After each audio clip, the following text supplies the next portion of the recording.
So I've heard it said that all atheists are agnostic, and there's definitely this really prevalent idea within the atheist community that if you aren't religious then you have to be agnostic because you can never know for sure, you can't prove a negative, these sort of things. But being an atheist is not just about debunking the claims of theists. Let's do this.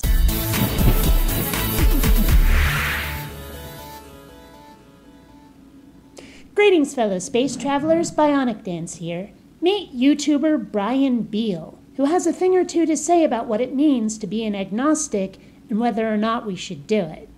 As Hitchens put it, that which can be asserted without evidence can be dismissed without evidence. So I don't think you don't need to prove the negative. It is proven until it is disproven. But the question of the existence of a God is not limited to the claims of Christians, Muslims, Jews, or anyone else who claims that a God exists. The question of a God's existence can be pure hypothesis, something to investigate without someone else making a claim. There's no need to claim such a high degree of uncertainty when we claim no degree of uncertainty on certain things we call facts, which are in fact, I believe, less certain than whether or not there is a God. Well, I don't know what things you're talking about, but I won't accept something as a fact unless there's evidence to back it up. But being agnostic is not just about not knowing. I think implied in the notion is the willingness to keep an open mind, to accept new information and integrate it into your paradigm, into your worldview. It's sort of confusing to me. That doesn't surprise me. No offense, dude, but you kind of sound stoned. The logical inconsistencies with the claims of all gods I've seen is incredible. I mean, so many logical inconsistencies, it's ridiculous. And here we certainly do agree. The lack of evidence for the deities claimed, or even the counter-evidence, the contradictory evidence, is definitely vast and wide. However, this assumes that the only possible gods that might exist are the ones that people have explicitly claimed do. Let's suppose, just for the sake of argument, that rather than the Abrahamic God, the Christian, Muslim, or Jewish God, we actually have something closer to the Egyptian, Norse, or Greco-Roman pantheon with many gods. These deities all seem to have special areas of expertise, spheres of influence that they control, like love, or war, or the sun. Now let's suppose that somewhere out there is a god of music who gives people inspiration to write songs. Nothing overt, more like a whispering in your ear that you think comes from within. I have no evidence that such a god exists, or that such a god doesn't exist. In the most technical sense, I am agnostic because I lack information about such a deity. You are technically correct. The best kind of correct. Now, do I think such a deity's existence is likely? No. Will I cheerfully say I don't believe in such a deity? Of course. But can I state, without any doubt whatsoever, with complete and total certainty that such a creature does not exist? No. Not if I want to be honest. So I don't think we need to give as much credence as we do to theism by saying we're agnostic, we don't know for sure.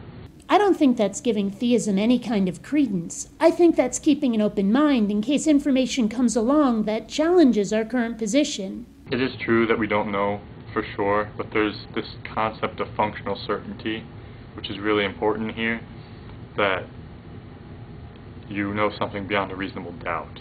If you really want to get technical, that's actually a form of belief and not knowledge. However, I don't disagree with you about its utility. The problems arise when you say that you believe something beyond a reasonable doubt and then stop doubting entirely. If you're not open to new information that may challenge your opinion, how are you any different than a theist who believes by faith and will never, ever doubt their God?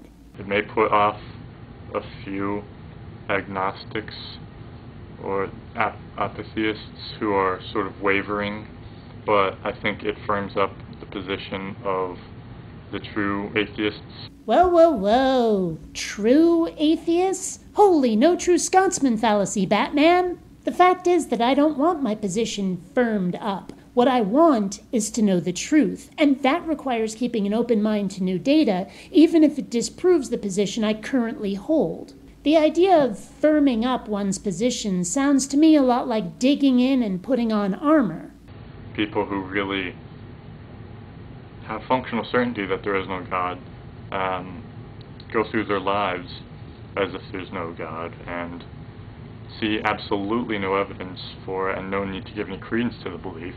I don't see why these people should label themselves agnostic. Because it's accurate, that's why. I'm an atheist because I'm an agnostic. I don't believe in a deity because I lack information. Atheism is not about certainty. Atheism is about lacking theistic belief. If you want to say that you're certain there is no God, or that you're functionally certain that there is no God, hey, up to you. In fact, I'm pretty sure that I'm functionally certain there is no God as well. But that's not required to be an atheist. The single, solitary requirement to be an atheist is that the number of gods you believe in is 0. There's absolutely no compelling evidence for the existence of any kind of God, and because of the burden of proof, and because of the principle of economy, and what some call Hitchens' razor, I don't see any need to hedge my bets at all in this area. What if nobody had ever hedged their bets about the shape of the Earth, or whether it goes around the sun? Certainly the evidence seemed to point in the direction we now know to be false. I'm certainly prepared to say that the God claims I've heard so far don't stand up to the evidence or to rational scrutiny. However, what if it turns out that the Abrahamic God really does exist, however his followers are wrong about his attributes, and that's where the logical contradictions come from? What if deism turns out to be true, and there was a God, but he buggered off and left us to our own devices? I'm not prepared to completely write off these or any other possibilities, no matter how unlikely I find them. If someone produces evidence that holds up to testing, my mind is open to checking it out. Frankly, to call yourself Gnostic, I think you'd have to be omniscient, because there's always the chance there's something you don't know that could change your mind, and that is why I'm an agnostic. Until next time, fellow space travelers, this is BionicDance saying don't run on automatic. Instead, please think.